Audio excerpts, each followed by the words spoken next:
Nous allons donc reprendre l'ordre initialement prévu. J'ai la grande joie d'accueillir sur scène maintenant Sir Andrew Large. Welcome. Thank you immensely for your presence here tonight. Andrew, you are one of the famous 50 alumni who changed the world. You have been basically a former deputy chief executive officer of the Barclays Bank. You are the former Director General of the Bank of England. And today you sit at the top of the advisory board of our institution, INSEAD. Thank you very much for your presence. It's a great honor for all of us. And I wish you all the best for this speech on optimism, which I had the joy to pre-read. I had a teaser or a spot, as Jacques would say. Thank you for inspiring us tonight. Thank you very much. Chers amis, bonsoir. Je vous remercie, Jean-Marc, de m'avoir invité à intervenir à cet événement si important, the INSEAD Essentials and very first Global Day.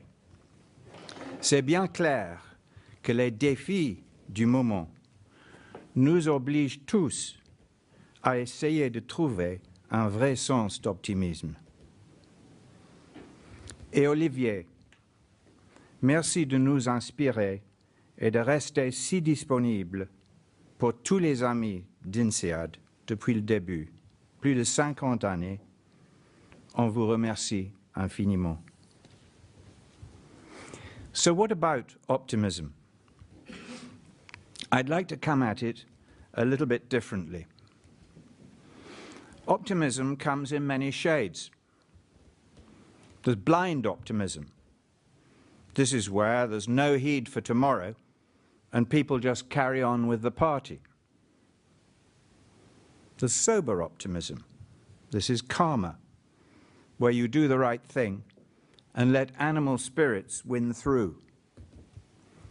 And thoughtful optimism, which asks the question, what will all this mean for our grandchildren? Perhaps a few words on all three.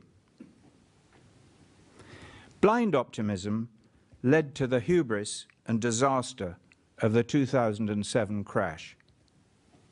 It's the optimism of the reckless.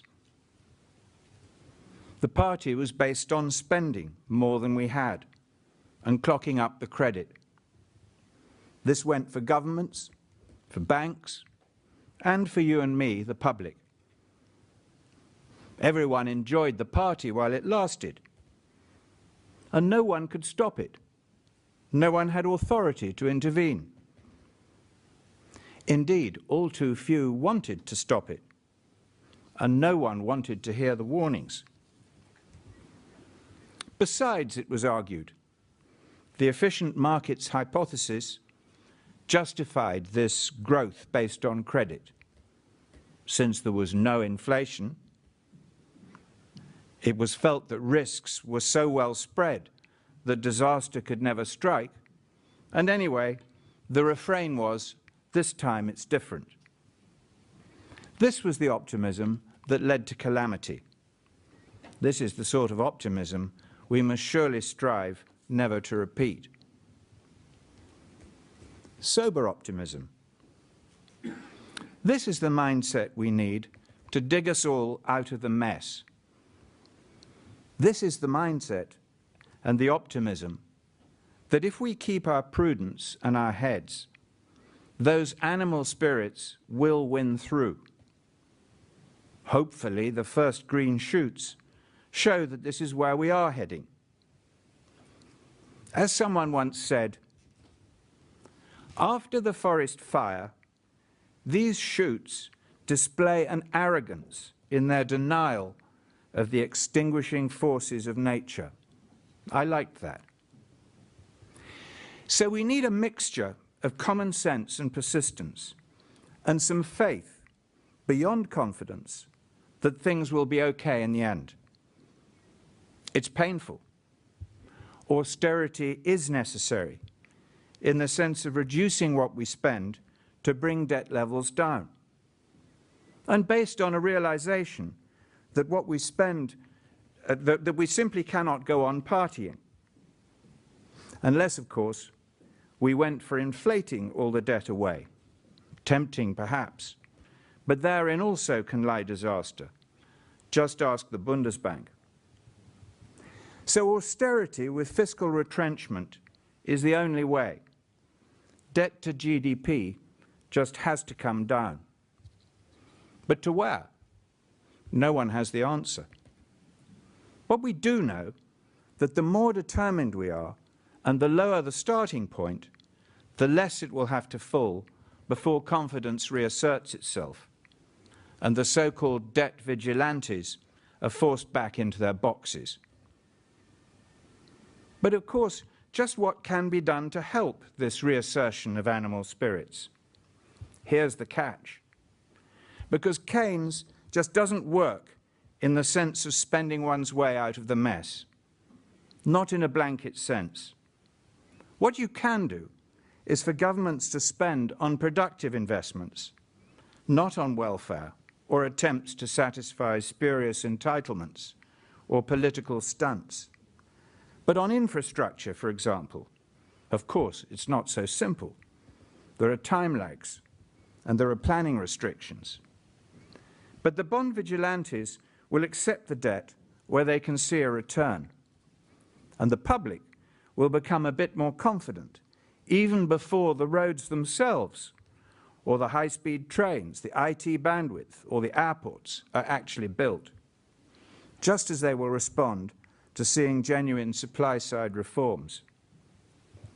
Each of these can help nudge things towards creating confidence, for people to spend, for banks to lend, and for firms to invest. Sadly for economists who like models, and the public who wants certainty, there are no blueprints for how you create that confidence. Certainly you need both time and patience. That's where the pain comes in.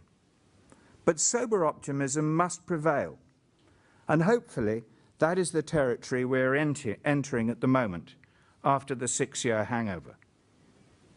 So how do we win the race with time? Have we got the time before more people go onto the streets? Pessimists have said no. But the signs in Europe now point in a better direction.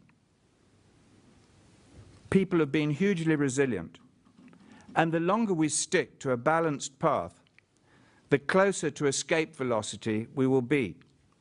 People will begin to see stuff happen.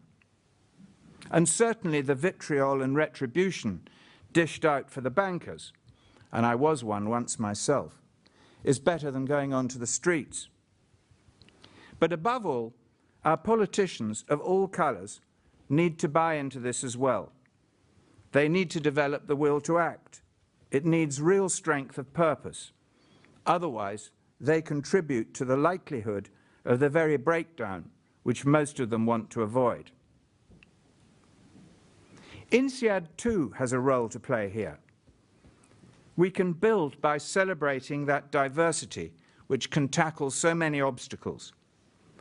But we also need to help to develop the sense of engagement between a resentful state smarting at the injustices of the wicked bankers or industrialists and the private world, resentful of being subjected to retribution and abuse from an ignorant bureaucratic caste. That's what the business leaders who we help to form must do, to drive through necessary and painful reforms and to develop better mutual understanding between the two sides. One domain for animal spirits to be unleashed is through creating and maintaining financial stability. You might expect that from a former central banker.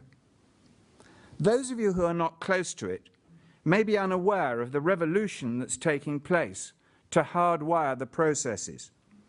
And it has to be done right now, while memories are fresh, and before other priorities invade the sense of purpose. This needs real political courage, because it can hurt. It needs a combination of making the system stronger, stronger banks, more capital, mechanisms to wind them down, and this costs. of being prepared to take away the punch bowl from the party, and who likes that, whilst at the same time not strangling the economy. But if financial stability is there, then confidence to spend, to lend, and to invest will come to get economies back into shape. I believe that's what we are beginning to see. And finally, what about long-term optimism?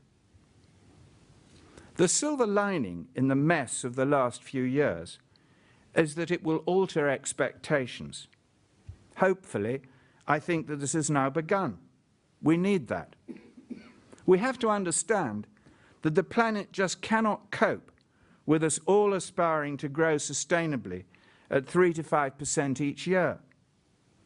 We have to feel satisfied with a lower, or certainly a different, set of aspirations. Our entitlements will have to be rethought. We're living longer. We're consuming ever more. We're polluting more.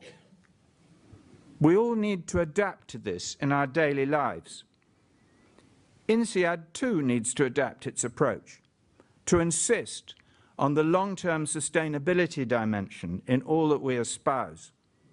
It's not just about profit or shareholder value. It's about sustainable profit, which creates net real long-term value. This needs a reality check on so much of what we do. So a lower GNP growth, new normal, has to be achieved. The sins of our generation in unbridled partying, tired perhaps by the warlike tendencies of our parents' and grandparents' generations, will take time to heal. That's the real legacy for our grandchildren. So above all, we need to encourage those embers of statesmanship amongst our politicians to articulate the common threats to all, and for all of us to play a role to come up with the policies, tough but necessary, to confront them. So to conclude, I do believe we're on the cusp of creating both sober optimism and long-term optimism. Now in English, I would say we need courage, but that's a little narrow, and the word resonates much better in French. So, courage mes amis, et je vous remercie de votre attention.